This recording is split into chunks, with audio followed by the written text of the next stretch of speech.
নমস্কার বন্ধুরা, অনিন্দিতা রান্নার কেরামতি চ্যানেলে আপনাদের সকলকে অনেক অনেক স্বাগত জানাই। আজকের আমি গাজর আর ডিম দিয়ে দারুণ লোভনীয় একটা রেসিপি আপনাদের সাথে শেয়ার করব। আমি কীভাবে বানাচ্ছি পুরো ভিডিওটি দেখার অনুরোধ রইল, আশা করি ভালো লাগবে। আজকের রেসিপির জন্য এখানে আমি ছোট বড় মিলিয়ে 3 পিস গাজর নিয়েছি আর নিয়েছি একদম ছোট সাইজের একটা আলু। বন্ধুরা, এগুলো আপনারা কম বেশি করে নিতে পারেন। তো সামান্য পরিমাণে লাল গাজর ছিল, সেটাও আমি ব্যবহার করছি। এবারে আমি যে গাজরের গায়ে যে একটা পাতলা আস্তরণ আছে, ওটা আমি এইভাবে পরিষ্কার করে নেব। আর অবশ্যই গাজরের গায়ের এই পাতলা আস্তরণটা আপনারা ফেলে দেবেন। এদিকে দেখুন, গাজরের গায়ের পাতলা আস্তরণটা আমি কিন্তু ভালো মতো ছাড়িয়ে নিয়েছি। এখানে বোলের মধ্যে কিছুটা জল রেখেছি, জলের মধ্যে ছাড়ানো গাজরটা আমি দিয়ে দেব। এখন যেহেতু নতুন আলু, এর গায়ের খোসাটা কিন্তু ছাড়িয়ে নিতে হবে। এইভাবে পরিষ্কার করে নেব। আলুটা আমি ভালো করে ছাড়িয়ে নিয়েছি, এবার এগুলো আমি ভালো করে ধুয়ে নেব। এদিকে আমি গ্রেটার নিয়েছি, গ্রেটারের সাহায্যে এখানে গাজরগুলো আমি গ্রেট করে নেব। আর বন্ধুরা, একটু কিন্তু ছোটো সাইজে গ্রেটার দিয়ে গাজরটা গ্রেট করে নেবে। এইভাবে গাজরটা আমি গ্রেট করে নেব। এদিকে দেখুন, গাজর কটা আমি গ্রেট করে নিয়েছি। একই সঙ্গে আলুটাও আমি গ্রেট করে নেব।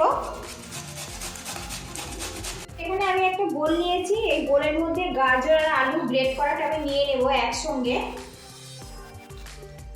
এবারে এর মধ্যে দিয়ে দেবো পেঁয়াজ কুচি। পেঁয়াজটা একদম ছোট ছোট করে কুচিয়ে দিতে হবে। এবারে এখানে দিয়ে দেবো কাঁচা লঙ্কা কুচি, ঝালটা আপনারা স্বাদ মতো দেবেন। আর দিয়ে দেবো বেশ কিছুটা ধনেপাতা কুচি। এখন শীতের সিজন, প্রচুর পরিমাণে কিন্তু ধনেপাতা পাওয়া যাচ্ছে। আর এই ধনেপাতার পরিমাণটা একটু বেশি রাখলে এই নাস্তাটা খেতে কিন্তু অসাধারণ হবে। এবারে এর মধ্যে দিয়ে দেবো সামান্য পরিমাণে গোটা জিরে, দিয়ে দেবো হাফ চামচ পরিমাণে গোলমরিচের গুঁড়ো। এখানে আমি কাঁচা লঙ্কা কুচি আর গোলমরিচের গুঁড়ো ব্যবহার করলাম, আপনারা পছন্দ মতো ঝালটা ব্যবহার করবেন। এবারে এর মধ্যে দিয়ে দেবো সামান্য পরিমাণে কড়াইশুঁটি। কড়াইশুঁটিটা একদমই অপশনাল, তবে আমি দেব, এটা অনেক বেশি খেতে ভালো লাগে। এবারে এর মধ্যে দিয়ে দেবো হাফ চামচ পরিমাণে চাট মশলা। এবারে এর মধ্যে দিয়ে দেবো 2টো ডিম, আপনারা কিন্তু ডিমটা কম বেশি করে নিতে পারেন। এবারে এর মধ্যে দিয়ে দেবো 4 চামচ পরিমাণে বেসন।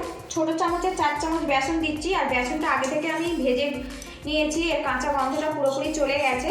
আর বন্ধুরা, বেসনটা এখানে ব্যবহার করতে হবে বাইন্ডিংয়ের জন্য। খুব বেশি কিন্তু বেসন দেবেন না, তাহলে কিন্তু একটা বেসন বেসন গন্ধ চলে আসবে, খেতে ভালো লাগবে না। সবশেষে দিয়ে দেবো স্বাদ মতো লবণ। এবার এটা ভালো করে মিক্স করে নেব। এখানে যেহেতু লবণটা দেওয়া হয়েছে, গাজরের সাথে মিক্সড হয়ে কিন্তু জল ছেড়ে দেবে। একদম এটা শুকনো শুকনো করে মাখিয়ে নিতে হবে।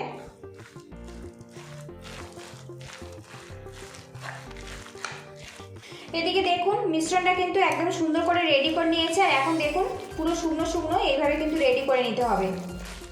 এদিকে প্যানটা আমি গরম করে নিয়েছি, আর এর মধ্যে 1 চামচ পরিমাণে সাদা তেল দিয়ে দেবো। আপনারা চাইলে বাটার দিয়েও কিন্তু এই রেসিপিটা বানাতে পারেন, কিংবা ঘি দিয়ে। তেলটা ভালো করে লাগিয়ে নেব। এবারে এর মধ্যে 1 হাতা গাজরের মিশ্রণ দিয়ে দেব। আর এইভাবে হাতার পিছনটা দিয়ে একটু পাতলা করে ছড়িয়ে দেব, খুব বেশি কিন্তু পাতলা করব না। হ্যাঁ বন্ধুরা, এটা হচ্ছে গাজরের প্যানকেক। এই রেসিপিটা কিন্তু আপনারা বাচ্চাদের স্কুল টিফিন কিংবা ইভিনিং স্ন্যাক্সে বানিয়ে দিতে পারেন। অনেক বেশি স্বাস্থ্যকর, খেতে কিন্তু অসাধারণ হয়।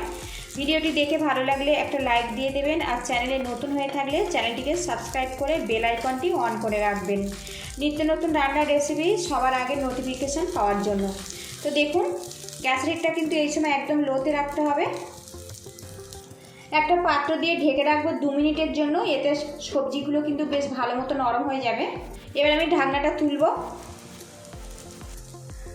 এবার এটা আলতো করে উল্টে দিতে হবে। তো দেখুন, সুন্দরভাবে কিন্তু এটা সেট হয়ে গেছে। আর এখন কিন্তু খুব সুন্দর একটা গন্ধ বেরিয়েছে।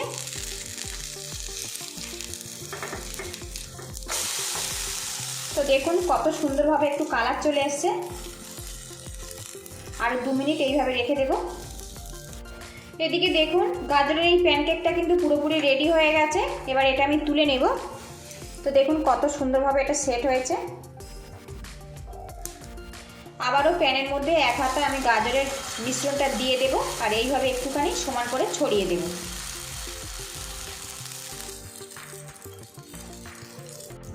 আবারও পাত্র দিয়ে ঢেকে রাখবো। আর বন্ধুরা, এইভাবে গাজরের প্যানকেকগুলো আমি সব রেডি করে নেব।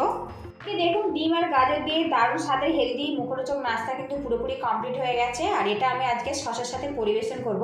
আপনারা চাইলে টক দইয়ের সাথে এটা পরিবেশন করতে পারেন। পুরো ভিডিওটি দেখার জন্য আপনাদের অসংখ্য ধন্যবাদ রইল। ভালো থাকবেন, সুস্থ থাকবেন এই কামনা করে আজকের আমি বিদায় নিচ্ছি।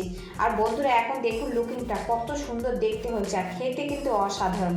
বাড়িতে অবশ্যই এইভাবে ট্রাই করবেন, আশা রাখছি খুবই ভালো লাগবে।